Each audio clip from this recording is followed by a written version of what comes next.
ನಮಸ್ಕಾರ ಸ್ನೇಹಿತರೆ, ಇವತ್ತು ಬೆಳಗ್ಗೆ ನಾನು ಊಟ ಮಾಡ್ತಾಯಿದ್ದೀನಿ. ಯಾಕೆ ಅಂತಂದರೆ ನನಗೆ ತುಂಬ ಇಷ್ಟ ಆಗಿರೋ ಮೊಟ್ಟೆ ಸಾಂಬಾರು ನಮ್ಮಮ್ಮ ನನಗೋಸ್ಕರ ತುಂಬ ಪ್ರೀತಿಯಿಂದ ಮಾಡಿದ್ದಾರೆ. ಅದಕ್ಕೆ ನಾನು ತಿಂದ್ಬಿಟ್ಟು ಹೇಳ್ತೀನಿ ಹೇಗಿದೆ ಅಂತ. ಫಸ್ಟು ನಾನು ಮೊಟ್ಟೆನೇ ತಿಂದ್ಬಿಡ್ತೀನಿ. ನನ್ನ ಫೇವ್ರೇಟ್ ಫುಡ್ ಇದು.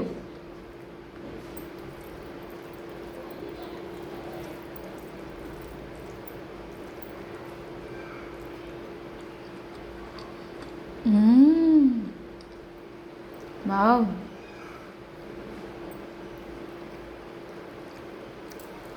ತುಂಬ ಟೇಸ್ಟಿಯಾಗಿದೆ. ಏನು ಹಾಕಿ ಮಾಡಿದಾರೋ ಗೊತ್ತಿಲ್ಲ, ಆದರೆ ತುಂಬ ಟೇಸ್ಟಿಯಾಗಿದೆ.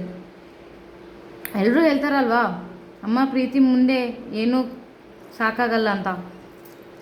ನಮ್ಮಮ್ಮ ಪ್ರೀತಿಯಿಂದ ಮಾಡಿದ್ದಾರೆ, ಅದಕ್ಕೆ ಇಷ್ಟು ತುಂಬ ಟೇಸ್ಟಿಯಾಗಿದೆ. ಇದು ಸಕ್ಕತ್ತಾಗಿ ಮಾಡ್ತಾರೆ ನಮ್ಮಮ್ಮ, ಎಲ್ಲ ಪಲ್ಯ ಎಲ್ಲ.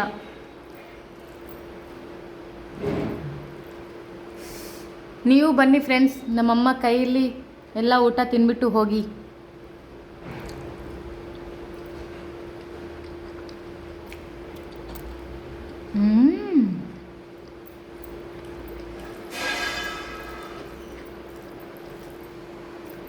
ಬಿಸಿ ಬಿಸಿ ಊಟ, ಅದರಲ್ಲಿ ಮೊಟ್ಟೆ ಇದೆಲ್ಲ ತಿನ್ಬಿಟ್ರೆ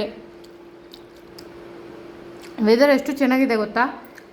ಇದು ಬೆಳಗ್ಗೆ ತುಂಬ ಚಳಿ ಆಗಿದೆ ನಮ್ಮ ಮನೆಯಲ್ಲಿ. ಅದರಲ್ಲಿ ಈ ಬಿಸಿ ಬಿಸಿ ಊಟ ಈ ಥರ ತಿನ್ಬಿಟ್ರೆ ಆಹಾ, ಎಷ್ಟು ಜನಕ್ಕಿರುತ್ತೆ ಅದೃಷ್ಟ. ಅದು ನನಗೆ ಸಿಕ್ಕಿದೆ.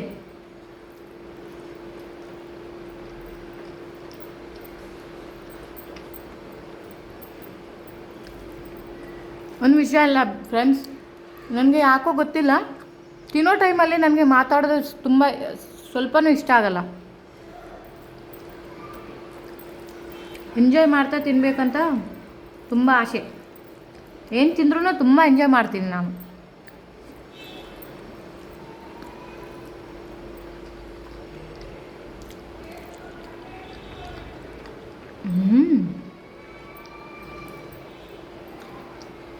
ನಮ್ಮಮ್ಮ ಚೆನ್ನಾಗಿ ಊಟ ಮಾಡಿಬಿಟ್ಟು ಎಲ್ಲ ಅಡುಗೆ ಮಾಡಿಬಿಟ್ಟು ನನಗೆ ದಪ್ಪ ಮಾಡಿಬಿಟ್ಟಿದ್ದಾರೆ. ಸ್ವಲ್ಪ ನೀವೇ ತಿನ್ಬಿಟ್ಟು ದಪ್ಪ ಆಗಿ ಫ್ರೆಂಡ್ಸ್. ಬನ್ನಿ ನಮ್ಮ ಮನೆಗೆ. ನನ್ನ ವೀಡಿಯೋಸ್ ನಿಮಗೆ ಇಷ್ಟ ಆಗಿದರೆ ಸಬ್ಸ್ಕ್ರೈಬ್ ಮಾಡ್ಕೊಳ್ಳಿ ಫ್ರೆಂಡ್ಸ್.